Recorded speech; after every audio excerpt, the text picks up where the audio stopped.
பொதுவேலை நிறுத்தத்திலும் ஆர்ப்பாட்டத்திலும் பங்கேற்கிறது என்பதை தெரிவித்துக் கொள்கிறேன்.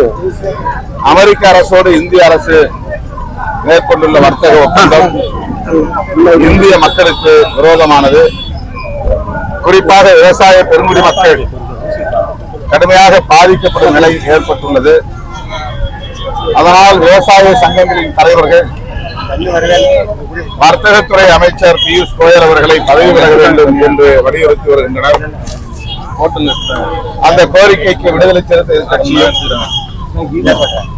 ஆதரவை நல்குகிறது, அதை வழிமொழிகிறது. அமெரிக்க அதிபர் டிரம்பின் சதி முயற்சிக்கு இந்திய பிரதமர் மோடி அவர்கள் பலியாகிவிட்டார். இந்திய நாட்டு மக்களின் நலன்களை விட ஏகாதிபத்தியத்தின் நலன்கள், கார்பரேட்டுகளின் நலன்கள் தான் இந்த ஆட்சியாளர்களுக்கு முதன்மையானதாக இருக்கிறது என்பதை இதன் மூலம் அறிய முடிகிறது.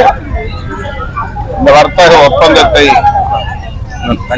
இந்திய மக்கள் அனைவருமே எதிர்க்கிறார்கள்.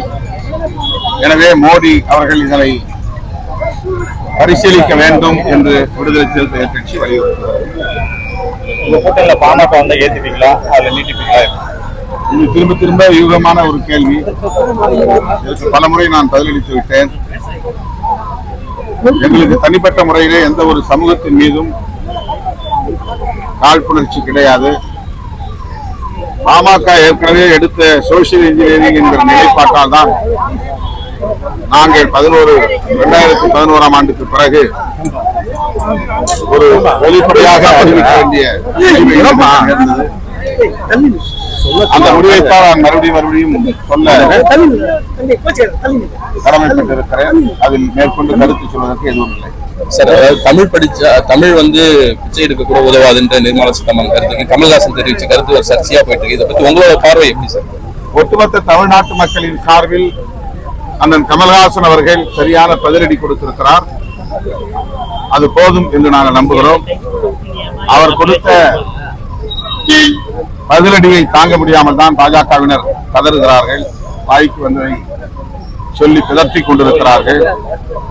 அண்ணன் கமல்ஹாசன் அவர்களுடைய உரைக்கு கோனார் உரை தேடிக் கொண்டிருக்கிறார்கள். அவ்வளவுதான் அவர்களின் தமிழ் ஞானம்.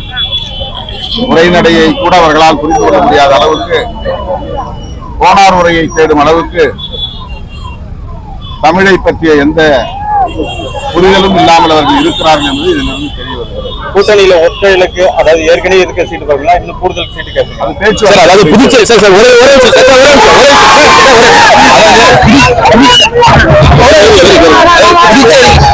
புதுச்சேரியில திமுக தலைமையில கூட்டணி அமையணும்னு சொல்லிட்டு உங்க கட்சி நிர்வாகிகளும் சரி, இந்திய கம்யூனிஸ்ட், மார்க்சிஸ்ட் கம்யூனிஸ்ட் உள்ள கட்சியெல்லாம் தலைமையை சந்திச்சு வலியுறுத்துறாங்க. உங்களோட நிலைப்பாடு எப்படி சார் இருக்கு? தமிழ்நாட்டை போல புதுச்சேரியிலும் திமுக தலைமையில கூட்டணி அமையணும் அப்படின்ற கருத்தை வந்து முன் வச்சிருக்காங்க உங்க நிர்வாகிகள். உங்களோட நிலைப்பாடு என்ன சார்? திமுக, காங்கிரஸ், இடதுசாரிகள் கொண்ட மதசார்பற்ற முற்போக்கு கூட்டணி தான் புதுச்சேரியிலும் உள்ளது. புதுச்சேரியில் தோழமை கட்சிகளோடு பேச்சுவார்த்தை நடத்தக்கூடிய அளவுக்கு ஒரு கமிட்டியை திமுக தான் கடந்த காலத்தில் நியமித்தது. இப்போதும் திமுக நியமித்த அந்த குழு தான் விடுதலை சிறுத்தைகளோடு சில கட்சிகளோடு பேச்சுவார்த்தைக்கு தயாராகி கொண்டிருக்கிறது.